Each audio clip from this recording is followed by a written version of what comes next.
ukube ziyakhuluma lezi ndonga zala ekhaya, engabe xoxa indaba ngesimo sala ekhaya.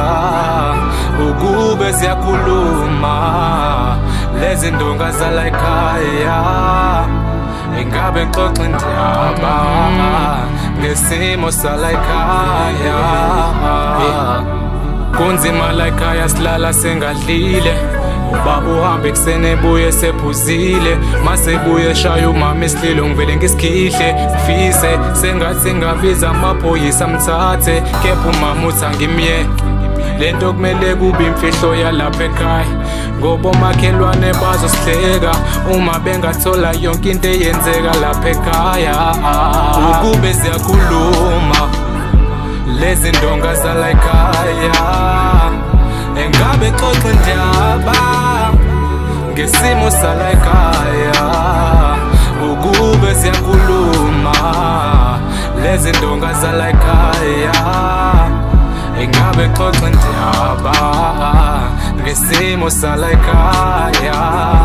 Ngisho nakomakhelwane singaphenduka ihlaya uma bengabona, uma bengezwa ngesimo sala ekhaya. Ngisho nakomakhelwane singaphenduka ihlaya uma bengabona, uma bengezwa ngesimo sala ekhaya.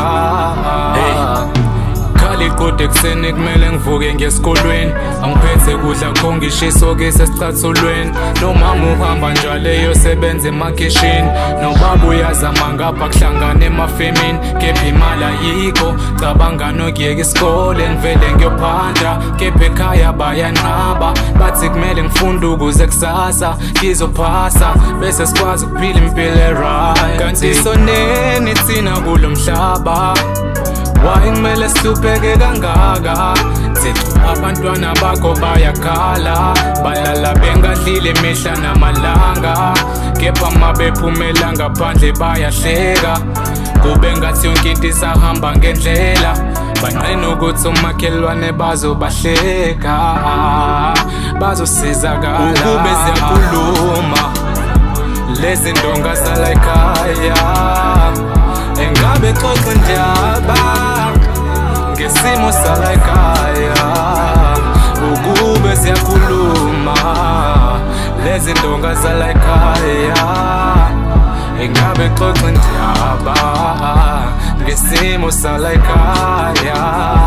Ngisho nakomakhelwane singaphenduka ihlaya uma bengabona, uma bengezwa ngesimo sala ekhaya. Ngisho nakomakhelwane singaphenduka ihlaya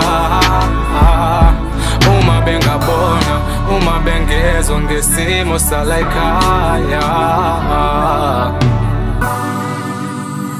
Pee-wee